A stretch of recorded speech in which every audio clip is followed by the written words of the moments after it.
Baik, Assalamualaikum warahmatullahi wabarakatuh. Perkenalkan, nama saya Zulkifli dengan NIM dan 0222344. Di sini saya akan menjawab tugas dari mata kuliah etika profesi yang diharuskan kami untuk menjawab lewat video atau video. Langsung saja saya perlihatkan soalnya. Ini dia adalah soalnya. Di sini jelaskan pentingnya etika dalam bisnis dan berikan contoh penerapan pada kasus di Indonesia. Nah, etika dalam bisnis ini sangat penting karena mereka membantu menjaga integritas, kepercayaan dan hubungan baik antara karyawan, ke bos maupun ke klien. Itu pentingnya etika bisnis. Dalam berbisnis pun memang diharuskan kita memakai etika yang baik gitu. Dan di sini berikan contoh penerapan pada kasus di Indonesia. Ini adalah contohnya itu transparansi dalam pengelolaan keuangan. Perusahaan harus menjaga transparansi dalam pengelolaan keuangan. Nah, mereka termasuk membayar pajak dan pelaporan keuangan yang jujur. Semua contohnya itu memastikan bahwa semua transaksi dilakukan secara tepat dan sesuai dengan peraturan perpajakan yang berlaku, seperti itu. Dan kemudian nomor 2 dijelaskan pelanggaran etika bisnis yang sering terjadi. Saya kurang lihat coy.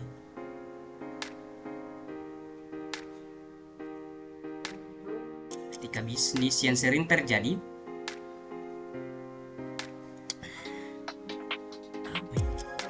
Etika bisnis yang sering terjadi di Indonesia dan contoh kasus dan menurut saudara sanksi apa yang harus diberikan. Tentunya dari soal yang di sini kita bisa mengetahui etika bisnis yang sering terjadi di Indonesia dan pelanggaran etika bisnis yang sering terjadi di Indonesia itu seperti kayak penyuapan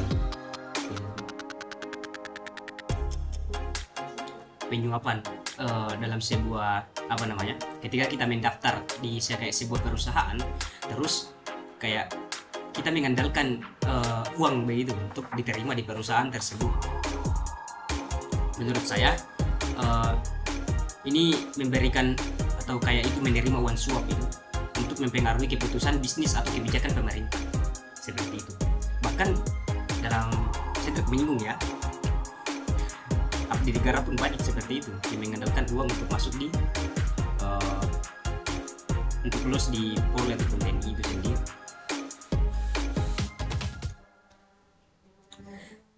Dan pelanggaran tinggi terjadi di Indonesia, contoh kasus yang bersaksi.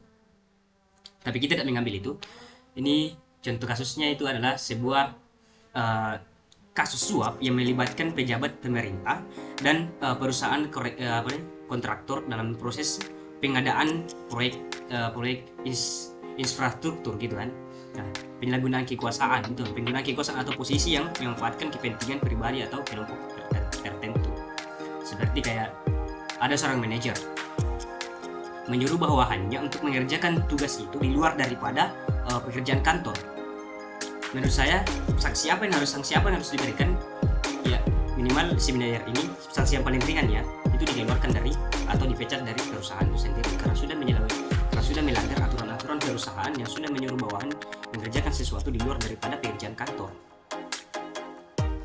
Dan kemudian bagaimana cara kerja bisnis dari kedua perusahaan ini, IBM atau Johnson & Johnson, mengapa kedua perusahaan ini masih dikatakan menggunakan etika atau bisnis yang baik.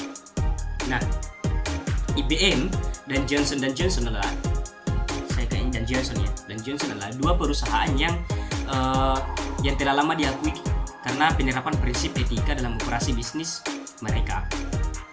IBM ini cara kerja bisnisnya adalah dengan perusahaan teknologi informasi multinasional yang terlibat dalam berbagai layanan dan solusi teknologi termasuk perangkat keras, perangkat lunak, layanan konsultasi dan komputasi awan seperti itu. Penerapan etika BM ini maksudnya telah dikenal karena berbagai inisiatif etika berbisnisnya ya, termasuk keterlibatan dalam keberlanjutan lingkungan, kepatuhan terhadap peraturan hukum yang berlaku. Di sini etika bisnis IBM ini sangat luar biasa. Bagaimana dia menganut peraturan-peraturan dalam berbisnis, dalam etika berbisnis itu ini membaik seperti itu. Sedangkan Johnson ini adalah perusahaan kesehatan dan produk konsumen yang beroperasi di berbagai sektor termasuk farmasi, perawatan kesehatan dan produk-produk konsumen lainnya. Nah, penerapan etika Johnson ini adalah telah lama diakui karena komitmen mereka terhadap keamanan dan kualitas produk mereka. Di sini Johnson mempertahankan keamanan. Maksudnya kan kalau kita biasa pakai skincare kan, terutama untuk perempuan, otomatis pasti mencari yang namanya BPOM itu, yang sudah pokoknya standar kualifikasi lah, maksudnya bagus untuk muka gitu. Nah, si Johnson ini mempertahankan kualitas daripada produk yang dikeluarkan. Maksudnya di sini otomatis beda kulit, beda beda perawatan yang digunakan. Nah, si Johnson ini memperhatikan semuanya sehingga dia mengeluarkan sebuah produk yang benar-benar cocok untuk semua kulit. Dan bisa saja juga si Johnson ini mungkin juga bisa mengeluarkan produk yang cocok dengan berbeda-beda kulit seperti itu. Baik, mungkin itu saja penjelasan dari saya. Wabillahi taufiq wal hidayah. Wassalamualaikum warahmatullahi wabarakatuh.